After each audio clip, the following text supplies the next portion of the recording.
Mesdames et messieurs, je voudrais indiquer que nous sommes en train de travailler au niveau de l'Association nationale des élus du vin, que je co-préside avec mon collègue Philippe Martin de la Marne, alors que moi je suis de l'Aude. Nous sommes en train de travailler à une demande officielle auprès du ministre de la Culture portant sur la réalisation d'un inventaire du patrimoine vitivinicole s'inscrivant dans une perspective de valorisation de celui-ci et notamment un nom touristique. Oui, cet inventaire aura pour mission de valoriser notre patrimoine, mais aussi d'éviter des pertes regrettables et irréparables. Sur un autre sujet, plus important encore, je souhaite vous indiquer qu'avec la NEV, Association nationale des élus du vin, je le répète volontairement pour que cela s'imprime dans vos esprits, nous apportons notre plus total soutien à la démarche visant à faire inscrire la tradition française des vins de terroir sur la liste UNESCO, monsieur Pitt, sur la liste UNESCO représentative du patrimoine culturel et immatériel de l'humanité.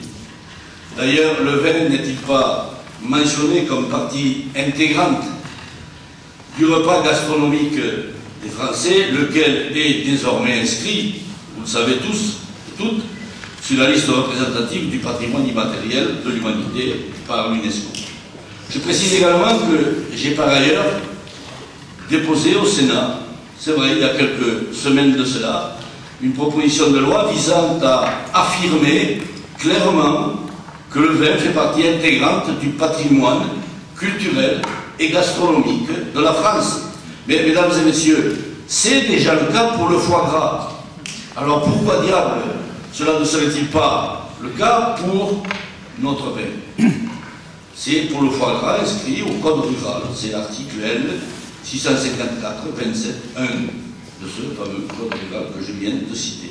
Bref, mesdames et messieurs, avec la viticulture, et pour reprendre les propos d'un ministre de la Culture, on touche à l'âme du pays.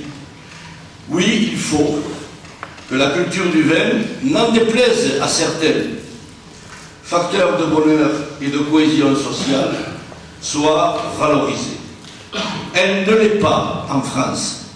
Le vin, c'est la France. Partout dans le monde, on développe la culture du vin. Et la France, grand pays producteur, malmène son héritage.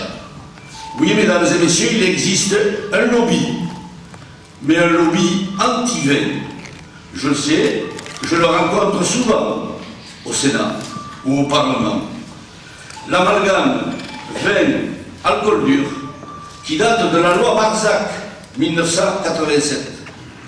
L'amalgame vin-alcool dur a tué le statut spécial du vin produit du terroir, entrant dans l'alimentation traditionnelle du consommateur.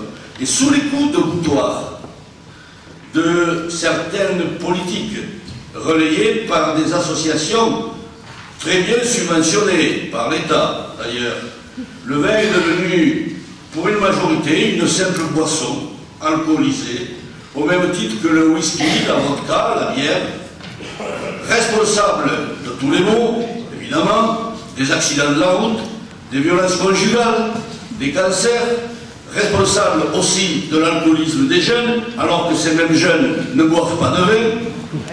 Comment dès lors s'étonner que la consommation de vin en France, depuis 30 ans, ne cesse de baisser?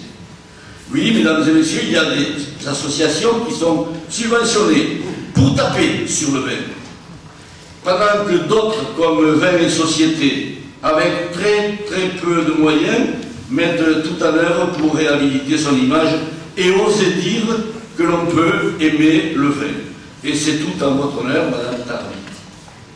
En bref, mesdames et messieurs, beaucoup d'observateurs étrangers restent perplexes. La France est le berceau de la viticulture et c'est aussi le pays où la législation est la plus sévère. Or, le souci réside bien dans l'abus et pas dans la consommation en tant que telle. Un certain Montaigne disait «